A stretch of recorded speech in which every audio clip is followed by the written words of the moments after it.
Promoting young talent and मुझे लगता है कि इंडिया में यंग टैलेंट का ऊपर आना और उभरना बहुत इम्पोर्टेंट है एंड ताकि वो बॉलीवुड में अपना एक नाम बनाए एंड हमारे देश का नाम आगे इंटरनेशनल में एक ग्लोबल एक्सपोजर लेके आए। तो आई थिंक ये बहुत ही अच्छा इनिशिएटिव है and I am really proud कि मैं ये अपने भाई के साथ कर रहा हूँ। So I am really excited looking forward to it. ये भी पहली बार हो रहा है कि दोनों भाई मिलकर एक सिंगिंग रियलिटी शो को जज कर रहे हैं। ये भी फर्स्ट टाइम हो रहा है और बेनेटल बिग गोल्डन वॉइस में हो रहा है, वो भी सीजन 4 में हो रहा है, ये बताना जरूरी है। सीजन 4 जी अब आप दोनों यहाँ पर हैं, बातें तो डेफिनेटली और भी है, बहुत सारी है जो हम आगे भी करने वाले हैं, लेकिन म्यूजिक के बिना बात अधूरी रह जाएगी। तो क्या सुनाएंगे आप?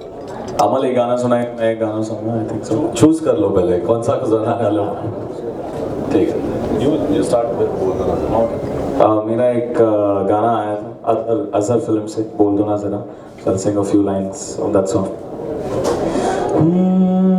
ये माइक थोड़ा सा कट रहा है। डूब न जाऊं कहीं, वापस किनारे पे आना, मैं भूल न जाऊं कहीं, देखा तब से चेहरा तेरा, मैं तो हफ्तों से सोया नहीं, बोल दो ना जरा दिल में जो है छिपा, मैं किसी से कहूँगा नहीं। तुम बोल दो ना जरा दिल में जो है छिपा, मैं किसी से कहूँगा नहीं, मैं किसी से कहूँगा नहीं।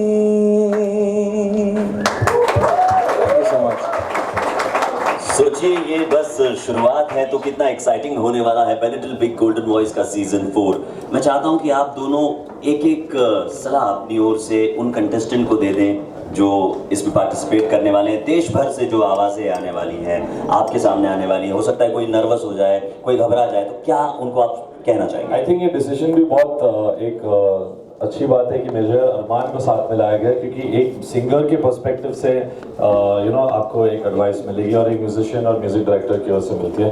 तो from my point of view I would like to say कि जो भी यहाँ आए इस मंच पर परफॉर्म करे, और सबसे ज़रूरी है सुर ताल तो ज़रूरी होता ही है कि आप दिल से गाए and you reach out to our hearts, because today like film music हो या नॉन फिल्म म्यूज़िक हो, सबसे ज़रूरी बात यह है कि आपकी आवाज़ में एक वो बात हो जो सुन के लगे कि कौन है, मैं जानना चाहता हूँ किसकी आवाज़ है। तो जब तक आप वो नहीं कर सकते, I think then it's more tougher to reach out. It's important कि सुर और ताल के साथ आपकी एक यूनिकनेस हो आवाज़ में, और कहीं ना कहीं वो एक दिल को छूने वाली बात हो। So that is the most important for a singer, and बाकी टेक्निकली तो Armaan will explain what he wants to. मैं क्या बोलूँ, मतलब मैं जब सुनूंगा then I will be able to say, but I would like to give all the confidence to all of them, क्योंकि जब भी कोई competition होता है, बहुत अच्छा टैलेंट भी जब आता है तो वो परफॉर्म नहीं कर पाता बिकॉज उसका कॉन्फिडेंस लेवल जो है वो लो होता है। तो I think they should have lot of confidence and यहाँ पे आना चाहिए और ऐसा करना चाहिए कि that they are the stars and they gonna be the biggest singers of this country. क्योंकि मेरा कॉन्फिडेंस ये था and that's why I feel कि अगर उनमें वो कॉन्फिडेंस हो so they will definitely win this competition. Completely I think हम लोग काफ़ी यंग भी है तो उन्हें डरना नहीं चाहिए कि कोई सीनियर लोगों के सामने परफॉर्म कर रहे हैं। We are your age only but obviously we musicians and singers, so just feel like we one and perform for us. तो कोने में खड़े रखकर आप डांटने नहीं वाले बल्कि कंधे पर हाथ रखकर समझाने वाले कंटेस्टेंट। जी हाँ, चलिए थैंक यू सो मच कि आपने बेनेटल बिग गोल्डन वॉइस सीजन 4 को जज करने की अपनी अनुमति दी है। And now I throw open media, अपने सवाल पूछ सकते हैं या साथ में मिलकर शो जज करने वाले, तो क्या प्रिपरेशन के लिए खास इस शो के लिए? प्रेपरेशन तो कंटेस्टेंट्स को करना पड़ेगा क्योंकि हम लोग थोड़े एक्स्ट्रा टफ टास्क मास्टर्स भी है, Armaan and me, and we have just come कि हम एक शो को जज कर रहे हैं जो पहली बार हमारे लिए भी एक नई चीज़ है और रेडियो का शो है। सो बहुत अच्छी बात है कि you know sometimes TV shows होते हैं, रियलिटी शोज़ होते हैं, बट ये एक यूनिक कॉन्सेप्ट है and it's the 4th season and after really senior जजेस हमें एक मौका मिला है and as youngsters we are really proud. So I think we just going to look out for the best voice और जो मेरे दिल को छुए, जो अरमान और मुझे सही लगे, एंड बस that's the plan we have come with. Armaan, आप एक शो से आए हो तो आपके लिए कितना इजी और इजी होने वाला है?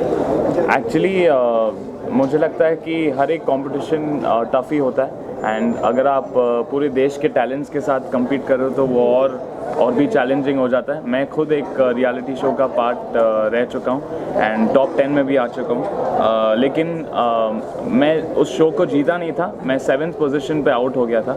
लेकिन इसका ये मतलब नहीं है कि दैट आप उस हार को यू नो नेगेटिव तरीके में ले लो। मैंने उसके बाद और मेहनत की and I went and did Bollywood playback singing and जो मेरे ड्रीम्स थे उसको चेज़ किए। तो आई थिंक कि जीतना और हारना इतना मायने नहीं रखता है। इस कंपटीशन में कॉन्फिडेंस के साथ और यू नो टैलेंट अगर है आप में तो I think definitely the real winner will come out of this competition. इसके अलावा जजेस की बात करें तो हमेशा 2 या 3 जितने भी जजेस हो, एक सलाह मशवरा की ज़रूरत पड़ती है। तो आप दोनों का कोऑर्डिनेशन कितना अच्छा है? क्योंकि कमाल म्यूजिक डायरेक्टर है, आप लिरिक्स सिंगर हैं, तो कैसे? एक्चुअली बेस्ट कॉम्बिनेशन है क्योंकि आपको दोनों पर्सपेक्टिव से एडवाइस मिलेगी। अमल यू नो कॉम्पोजिशन के तरीके और प्लेबैक सिंगिंग म्यूज़िक डायरेक्टर के you know point of view से मैं समझा सकता हूँ कि यू नो एक कंपटीशन में गाना एंड एक माइक के पीछे गाना में बहुत डिफरेंस होता है। जैसे लोग स्टेज शोज करते हैं but when they come behind the mic उनकी ही आवाज़ इतनी अच्छी नहीं लगती। So maybe I can guide them with mic techniques की यू नो इतना एक्सप्रेशन होना चाहिए, नहीं होना चाहिए। तो एक अलग ही यूनिक कॉम्बिनेशन बना है ऑफ माइन एंड अरमान्स क्योंकि एक सिंगर का पर्सपेक्टिव और एक कंपोजर का पर्सपेक्टिव आपको मिलेगा। इसके अलावा अरमान, अभी आपका जन्मदिन गया है, belated happy birthday. Thank you. कैसे सेलिब्रेट किया आपने अपना जन्मदिन? मैं एक्चुअली लंदन में था, यूके में, एंड वहाँ पे मैंने अपना बर्थडे सेलिब्रेट किया, 21st बर्थडे, एंड वहाँ पे मैं अपने वर्ल्ड टूर को प्रमोट कर रहा था। तो उसी दौरान मैंने सोचा कि क्यों ना मैं अपने बर्थडे को भी वहाँ पे सेलिब्रेट करूँ। तो बहुत ही मज़ा आया and I just came back. मैं आज सुबह ही आया हूँ वहाँ से। इसके अलावा बॉलीवुड में बहुत सारे जजेस को देखा होगा आपने, तो बहुत सारे जजेस को देखा होगा, कमाल आपने भी देखा होगा। तो ऐसा कोई जज है जिसको आप इंस्पायर करते हो बॉलीवुड ध्यान में रखकर शो को जज करने वाले? ध्यान में रख के तो नहीं कर रहा। मेरे अंकल बहुत सुपर जज रह चुके हैं इंडियन आइडल के लिए। He is been the face of Indian Idol. So उन सब में से कुछ ना कुछ सीखने मिलता है। आई थिंक सलीम मर्चेंट जो है इंडियन आइडल के भी जज रह चुके हैं, तो सबसे मैं काफ़ी कुछ सीख रहा हूँ। सलीम सर से क्या काम को मैं असिस्ट भी कर चुका हूँ, तो उनकी जजिंग स्टाइल मुझे बहुत पसंद है क्योंकि वो ऑनेस्ट है एंड जो उनके दिल में होता है वो साफ साफ कहते हैं कंटेस्टेंट से। So you know Salim Merchant and Anu uncle, इन लोग दोनों की स्टाइल से आई लाइक द वे दे जज।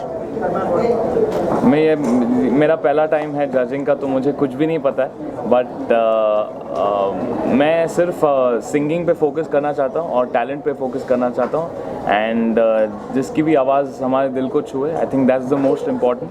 क्योंकि feel is really important. Obviously सुर ताल भी बहुत इंपॉर्टेंट है फॉर अ सिंगर, लेकिन आज के ज़माने में आज का जो प्लेबैक सिंगिंग उसमें फील बहुत ऊपर आ चुका है इन टर्म्स ऑफ प्रायोरिटी। तो मुझे लगता है कि जब किसी का एक वॉइस का जो क्वालिटी और वो फील हमें छू जाए, तो I think that is what we will be searching for. That will be the golden voice.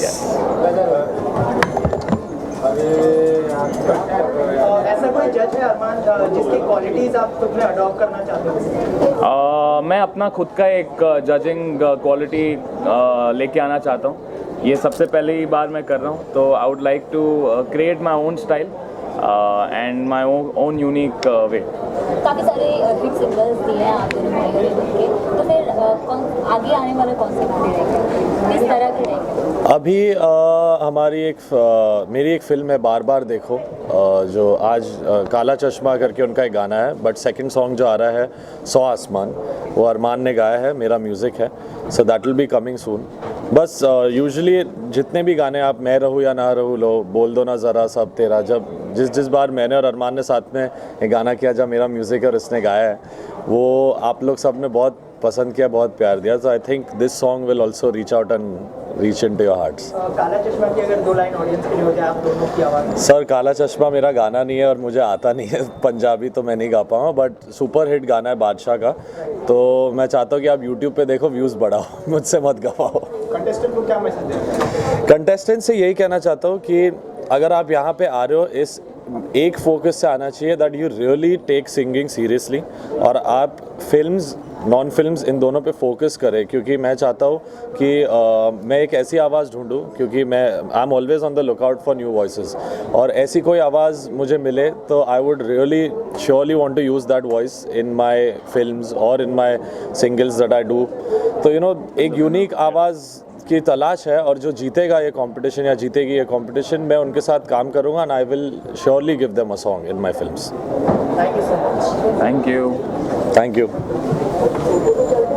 Done sir.